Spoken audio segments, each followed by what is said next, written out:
नमस्कार दोस्तों, आज हम सर्विक्स कैंसर और प्रेगनेंसी इसके बारे में बात करेंगे। मैं डॉक्टर नीलेश शोडिया, मैं जी एंड गायनेक कैंसर सर्जन हूँ।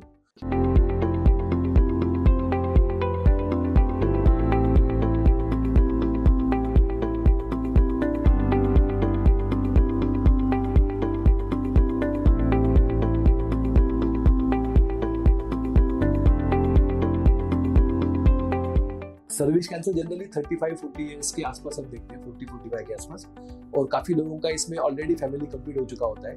लेकिन हमारा जो वर्किंग पॉपुलेशन का भी आजकल एजुकेशन बोलो या बाकी वर्क की वजह से मैरिज लेट होते हैं, बच्चा पहला लेट पैदा होता है, तो ऐसे इसमें कभी कभी ऐसी सर्विक्स कैंसर हो गया है और अभी प्रेगनेंसी चाहिए, तो फिर सर्विक्स कैंसर डायग्नोस हुआ और पेशेंट प्रेग्नेंट भी है, तो इन दोनों सिनेरियो के बारे में बात करेंगे। जब सर्विक्स कैंसर डायग्नोस हो गया है और प्रेगनेंसी ऑलरेडी है, तो ऐसे इसमें देखा जाता है कि कौन से स्टेज में कैंसर है। सेकंड थिंग, प्रेगनेंसी कितने वीक्स की, कौन से ट्राइमेस्टर में है। अगर अर्ली स्टेज सर्विक्स कैंसर है और प्रेगनेंसी जो इनका ऑलरेडी सेकंड ट्राइमेस्टर हो गया, थर्ड ट्राइमेस्टर में चालू है इनका, तो ऐसे इसमें हम दोनों को बचाने की कोशिश करते हैं, बच्चे को भी और यूट्रस को भी। तो इसमें जो ट्रीटमेंट जो रहता है कि वो क्लोज ऑब्जर्वेशन रखना पड़ता है, सर्विक्स कैंसर कितने बढ़ रहा है क्या सब देख के ध्यान रखना पड़ता है। जब बच्चा थोड़ा मैच्योर हो जाए, उसका वजन 1.5 से 2 किलो के ऊपर हो जाए, तो लंग उसके मैच्योर हो जाए, तो फिर हम लोग उसका ऑब्स्टेट्रिक रेडिकल हिस्टेक्टोमी करते हैं, जिसको सीजर करके उसी समय यूट्रस सर्विक्स कैंसर का बीमारी एज अ कैंसर के हिसाब से कंप्लीट निकाल दिया जाता है। तो सीजर करके बच्चे भी डिलीवर होता है, वो सेम सेटिंग में यूट्रस भी हम निकालने का काम ऑपरेशन कर देते हैं। तो ये है अगर लेट ट्राइमेस्टर में आइडेंटिफाई हो रहा है तो। लेकिन किसी को अर्ली ट्राइमेस्टर अगर है और सर्विक्स कैंसर डायग्नोस हो गया है, तो इसमें अनफॉर्चुनेटली रिस्क जो है ज़्यादा हो जाती है बेनिफिट से।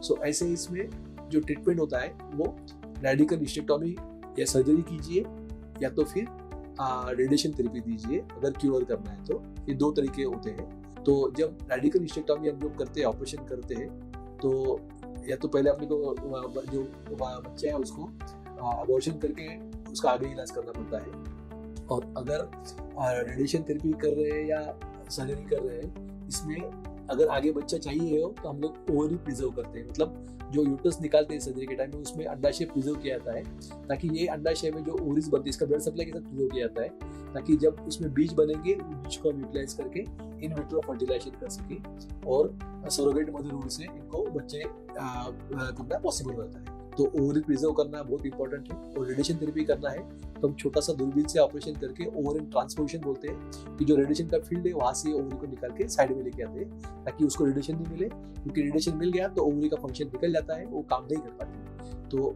एज मच एज पॉसिबल इसमें ट्रांसपोजिशन करके रेडिएशन थेरेपी की जाती है, ताकि बीमारी भी क्लियर हो जाए और प्रेगनेंसी में भी हम लोग इसको यूटिलाइज कर सकते हैं।